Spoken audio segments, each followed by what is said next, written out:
Assalamualaikum warahmatullahi wabarakatuh. Salam Om Swastiastu, Namo Buddhaya, dan salam kebajikan. Dewan Juri yang terhormat serta teman-teman lomba debat bahasa Indonesia yang saya banggakan. Perkenankanlah saya RRV Dea Pestri, sangat bangga menjadi tim oposisi dan sangat mendukung mosi perdebatan pada siang hari dengan tema Dewan ini percaya bahwa pendidikan hanya berfokus pada pengembangan keterampilan dan praktik sosial lebih baik dibandingkan hanya berfokus pada kemampuan kognitif akademik. Dewan Juri yang terhormat, pendidikan akademik itu berjenjang, di mana itu adalah pendidikan dasar yang dilakukan oleh siswa-siswi di Indonesia, yang mana tingkatannya itu ada SD, SMP, dan SMA.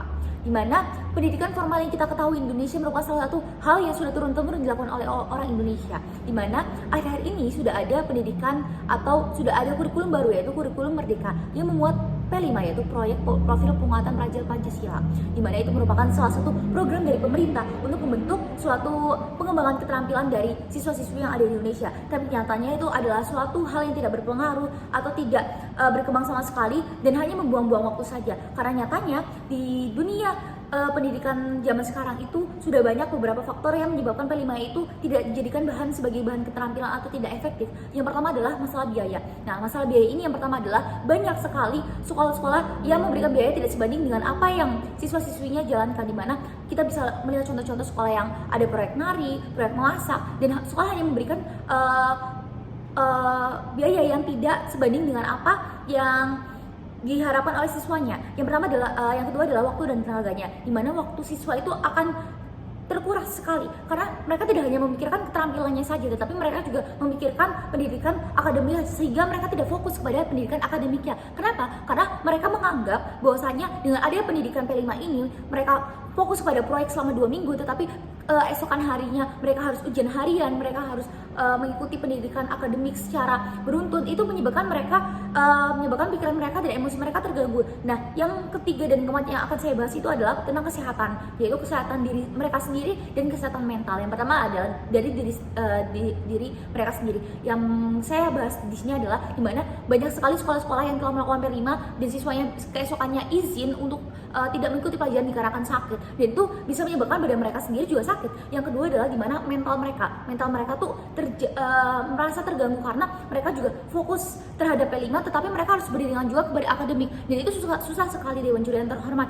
ini bisa kita lihat dari anak-anak Indonesia yang mereka notabene adalah masih baru untuk mencoba kurikulum tersebut. Yang kedua adalah saya akan membandingkan di mana gurunya itu tidak sesuai apa yang diharapkan, di mana guru itu harus menekan kepada siswa-siswa, di mana sekarang sekolah dengan pendidikan akademik atau sekolah yang sudah berjenjang seperti SD, SMP, dan SMA negeri itu sudah menerima siswa inklusif, yang mana siswa inklusif tersebut itu adalah siswa yang memiliki kebutuhan khusus. Nah, apalagi dengan siswa inklusif yang harus mengikuti kegiatan P5 itu sangat susah untuk mengikutinya, di mana mereka harus masuk ke jalur yang sama dengan siswa yang biasa. Nah, ini membuktikan bahwasannya adalah P5 itu tidak efektif atau tidak mendukung siswa-siswi yang memiliki kebutuhan inklusif atau siswa-siswi yang memiliki kebutuhan yang kurang, atau istilah itu dalam bahasa sopannya adalah mereka yang memiliki keberlangsungan dalam pemikiran mereka tuh terlambat begitu. Nah, pendidikan akademik juga dibutuhkan oleh PTN-PTN yang ada di Indonesia, di mana kita bisa melihat Dewan Juri yang terhormat,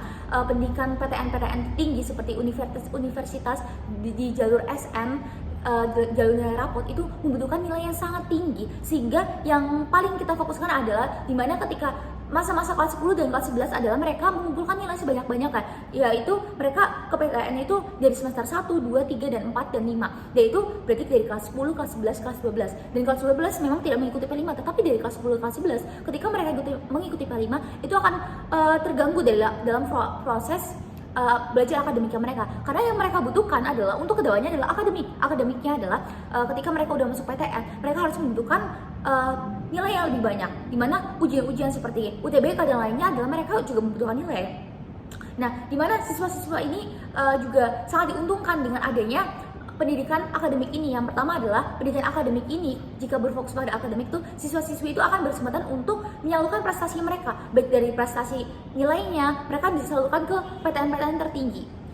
Jika hanya berpatok pada praktik keterampilan, itu tuh akan berdampak pada perkembangan siswanya sendiri. Secara akademik, mereka contohnya di mana kita lihat ya, ketika ada siswa Indonesia yang ingin ke perguruan tinggi di luar negeri, tetapi mereka tidak mendapatkan pendidikan akademik secara khusus secara bahasa Inggrisnya, mereka akan dianggap oleh orang luar itu kurang dalam akademiknya, dimana mereka hanya berfokus pada pendidikan keterampilan, dan ini membuktikan nantinya ketika mereka keluar negeri mereka akan dianggap seperti orang bodoh. Karena apa? Karena mereka tidak bisa berbahasa Inggris, sedangkan bahasa Inggris itu sangat dibutuhkan. Dan mengapa akademik di Indonesia itu harus ditingkatkan lagi?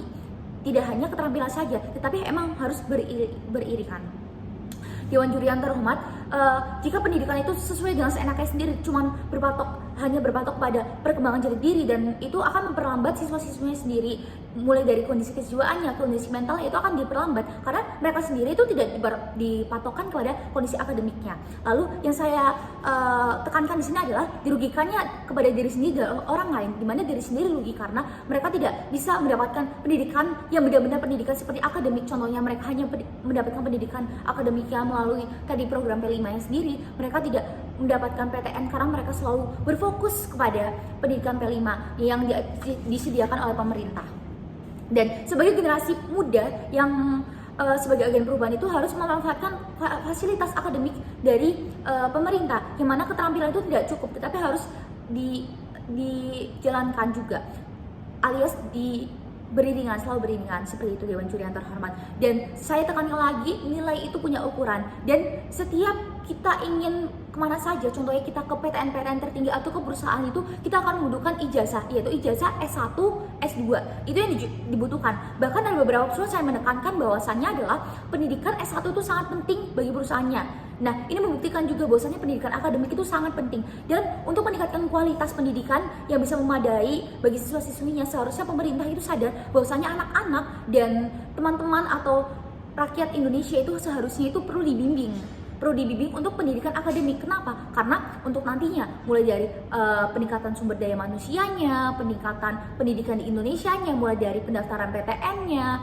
terus untuk pendidikan ke perusahaannya, mereka masa depannya harus jelas dan cerahnya, yaitu ditentukan oleh pendidikan akademik. Sehingga dari itu saya tekankan bahwa pendidikan akademik itu sangat penting bagi teman-teman di Indonesia ataupun bagi siswa-siswi yang ada di Indonesia. Sangat bangga berada di tim oposisi. Terima kasih. Wassalamualaikum warahmatullahi wabarakatuh.